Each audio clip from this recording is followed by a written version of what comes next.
नमस्कार, मेरा नाम डॉक्टर प्रीति है। I am a practising physician and diabetologist in Gurgaon. Welcome back to my channel. और आज की इस वीडियो में मैं आप सभी लोगों से बात करूंगी फैटी लिवर के बारे में। बहुत सारे पेशेंट्स मेरे पास आते हैं अल्ट्रासाउंड करा के कि मैम अल्ट्रासाउंड में फैटी लिवर आया है। किसी को कई बार प्रॉब्लम्स होती हैं, किसी को कोई प्रॉब्लम्स नहीं होती है, बट दे आर वरीड। क्या आपको इस फैटी लिवर से डरना चाहिए या आपको बस ऐसे ही छोड़ देना चाहिए कि अरे सभी अल्ट्रासाउंड कराते हैं, सबका कुछ ना कुछ अल्ट्रासाउंड के अंदर आता है, अल्ट्रासाउंड में तो फैटी लिवर का आना बहुत ही नॉर्मल है। सो जब आपका फैटी लिवर आता है आपको उसके लिए क्या करना चाहिए, आपको उसके बारे में चिंतित होना चाहिए या फिर नहीं, इसकी क्या क्या ट्रीटमेंट है, किस वजह से फैटी लिवर होता है और किस कंडीशंस में अगर ये प्रोग्रेस करता है तो आपके लिए बहुत ज्यादा हानिकारक या जानलेवा हो सकता है। आज इन सभी टॉपिक्स पर मैं इस वीडियो में आपसे बात करूंगी। सो इस वीडियो को एंड तक जरूर देखिए सो दैट थोड़ा बहुत आपको इससे कुछ सीखने को मिले। सबसे पहले फैटी लिवर होता क्या है? जब आपके लिवर के आसपास फैट का डिपोजिशन होने लग जाता है उसको हम फैटी लिवर बोलते हैं। अब ये फैट का डिपोजिशन होता क्यों है? इसके मेन कॉजेज रहते हैं ओबेसिटी, हाई कोलेस्ट्रॉल, डायबिटीज। खुद ही सोचिए, अगर आप ओबीज हो, आपका वेट बहुत ज्यादा है, आपके एब्डोमेन के आसपास यानी पेट के आसपास अगर चर्बी ज्यादा है तो वही चर्बी आपके ऑर्गन्स, जो अंदर ऑर्गन्स हैं, उनके आसपास भी इकट्ठा होगी। अब वो बाहर तो आपको नुकसान पहुंचाता ही है, अंदर जो चर्बी ऑर्गन्स के आसपास जमती है वो भी आपको आगे जाके बहुत ज्यादा नुकसान पहुंचाती है। सेकंड, जिन लोगों में कोलेस्ट्रॉल बढ़ा रहता है, ट्राइग्लिसराइड कोलेस्ट्रॉल बहुत ज्यादा आता है, उन लोगों में क्या है, ये आपका ब्लड के अंदर लिपिड बढ़ा हुआ है, वैसे ही सेम आपके लिवर पर भी असर पड़ता है, लिवर में भी फैट का डिपोजिशन होना शुरू हो जाता है। तीसरा, जिन लोगों को डायबिटीज होता है, अब डायबिटीज जब शुगर बहुत ज्यादा है आपकी बॉडी में इंसुलिन रेजिस्टेंस आना शुरू होता है। इंसुलिन ज्यादा होने की वजह से आपके एब्डोमेन के आसपास ओबेसिटी बढ़ना शुरू होती है या फिर ओबेसिटी की वजह से आपको डायबिटीज होता है। दोनों ही केसेस में क्योंकि बाहर फैट का डिपोजिशन हो रहा है तो अंदर भी ऑर्गन्स में भी आपके फैट का डिपोजिशन हो रहा है। ये जो फैटी लिवर के बारे में मैंने आपको बताया, इसको हम non alcohol related fatty liver disease बोलते हैं। दूसरी तरह का फैटी लिवर जो होता है वो अल्कोहल यानी बहुत ज्यादा शराब पीने की वजह से होता है।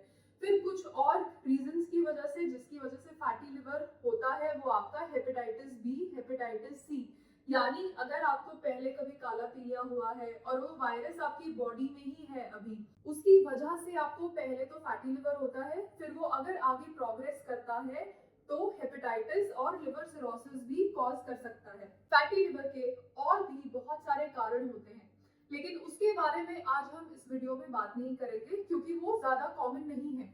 अब फैटी लिवर में आपको क्या करना है? क्या इसको हमें ट्रीट करना है? क्या इसके बारे में हमें टेंशन लेनी चाहिए?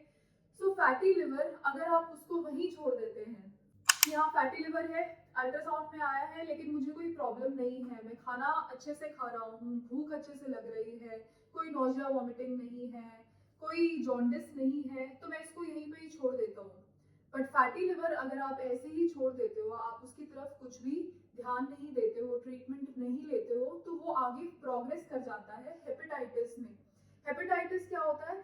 सपोज आपको कोई चोट लगती है, चोट लगने के बाद वहां उस एरिया में कुछ निशान रह जाता है। ऐसे ही लिवर में जब फैट डिपॉजिट होता है, लिवर में थोड़े से निशान बनना शुरू हो जाते हैं जिसको हम बोलते हैं हेपेटाइटिस। इन्फ्लेमेशन होने की वजह से वो प्रोग्रेस कर जाता है हेपेटाइटिस में। अब ये हेपेटाइटिस को भी हम ट्रीट नहीं करते हैं, फिर क्या होता है, लिवर श्रिंक करना शुरू हो जाता है। श्रिंक करने की वजह से लिवर का फंक्शन काफी ज्यादा खराब होना शुरू हो जाता है। सो ये प्रोसेस हो सकता है 5 साल बाद भी हो जाए, हो सकता है 20 साल के बाद में आपका हेपेटाइटिस से लिवर सिरोसिस हो।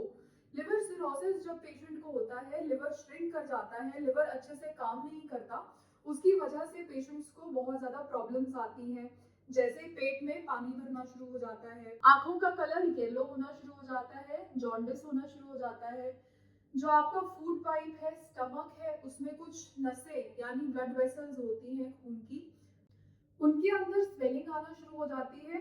स्वेलिंग आने की वजह से, प्रेशर बढ़ने की वजह से वो कभी भी फट सकती है। अगर ब्लड वेसल्स फटती हैं तो क्या होगा? आपको खून की उल्टी आना शुरू हो जाएगी, एकदम से बीपी फॉल करेगा और पेशेंट की डेथ भी हो सकती है। फिर जब आपका लिवर अच्छे से काम नहीं कर रहा, लिवर का एक फंक्शन है, तो आपका जो भी बॉडी में टॉक्सिन्स होते हैं, वेस्ट प्रोडक्ट्स होते हैं, वो फिल्टर नहीं होते, वो डायरेक्टली आपके ब्रेन में जाते हैं, जिससे आपके सोचने समझने की शक्ति खराब हो सकती है। पेशेंट बहकी बहकी बातें करता है और जब ये स्टेज प्रोग्रेस करती है तो उसकी सोचने समझने की शक्ति काफी खराब हो जाती है।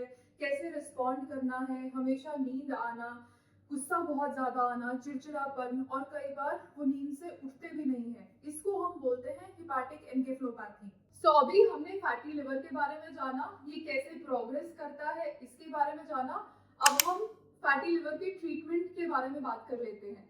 सो आपने अल्ट्रासाउंड कराया, अल्ट्रासाउंड में आपको फैटी लिवर का पता चला। अब नेक्स्ट स्टेप क्या होगा, आप जाके अपने लिवर फंक्शन टेस्ट कराइए।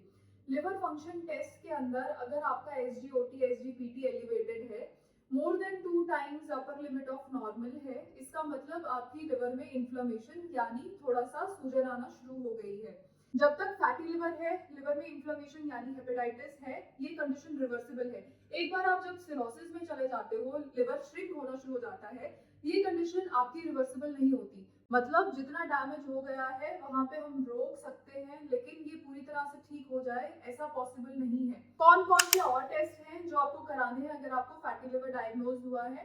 आप फाइब्रो स्कैन कराइए, लिवर फंक्शन टेस्ट कराइए, अपना एक अल्ट्रासाउंड रेगुलरली 6 मंथ्स में कराइए कि लिवर में कोई और लीजन या कैंसर तो नहीं बन रहा है।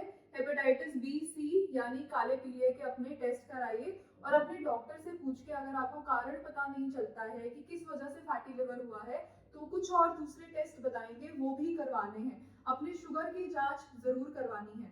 फैटी लिवर के अगर हम ट्रीटमेंट की बात करें तो फैटी लिवर में सबसे सबसे सबसे जरूरी है वो अपने रिस्क फैक्टर्स को कंट्रोल करना है। रिस्क फैक्टर्स क्या थे? ओबेसिटी को कंट्रोल करना, वेट रिड्यूस करना। सो अगर सेंट्रल ओबेसिटी है, पेट के आसपास आपकी चर्बी है, उसको आप घटाइए। जितना आपका प्रेजेंट बॉडी वेट है उसको कम से कम उससे 7% आपको अपना बॉडी वेट रिड्यूस करना है। बॉडी वेट रिडक्शन ग्रेजुअल होना चाहिए, धीरे धीरे होना चाहिए over a period of 6 months. ऐसा नहीं है कि एक महीने में आप उतना 7% अपना वेट घटा देंगे। सेकंड, हेल्दी डाइट लेना है, avoid oily fatty fried food. जब आप एक्सरसाइज कर रहे हैं तो एटलीस्ट 30 to 45 मिनट्स का आपका ब्रिस्क फिजिकल एक्टिविटी होना चाहिए। इसमें आप स्विमिंग, जॉगिंग, रनिंग कुछ भी कर सकते हो। अगर कुछ और नहीं हो रहा है तो एटलीस्ट आपका ब्रिस्क वॉक होना चाहिए, जिसमें हम आपको बोलते हैं कि आप कम से कम 6 किलोमीटर कवर करो इन 1 आवर। इतना आपका स्पीड होना चाहिए। थर्ड, अगर आप डायबिटिक हैं तो अपना डायबिटिक स्टेटस, अपना शुगर का स्टेटस कंट्रोल में रखिए। आपका HbA1c should be less than 7%। Fasting blood glucose जो आपका होता है it should be between 80 and 130। खाना खाने के बाद वाला जो शुगर है it should be between 140 and 170। Avoid alcohol, avoid smoking. सभी चीजों को अगर आप फॉलो करोगे तो आप फैटी लिवर से होने वाले आगे उसके परिणामों से बच सकते हैं। बट ये बहुत जरूरी है जानना कि फैटी लिवर को शुरू के स्टेजेस में ही कंट्रोल करना बहुत ही ज्यादा इंपॉर्टेंट है। उसके बाद एक बार आप सिरोसिस हो गया फिर एक्शन लोगे तो बहुत ज्यादा मुश्किलें हो सकती हैं और हो सकता है वो कभी भी कंप्लीटली रिवर्स नहीं हो। Take care of yourself and your family members. और जिसको फैटी लिवर है आपकी फैमिली में, आपके कोलीग्स को, प्लीज उनसे ये वीडियो शेयर करो ताकि आगे जो उनको प्रॉब्लम्स होने वाली हैं आप उनको उसके बारे में जागरूक कर सकें। धन्यवाद।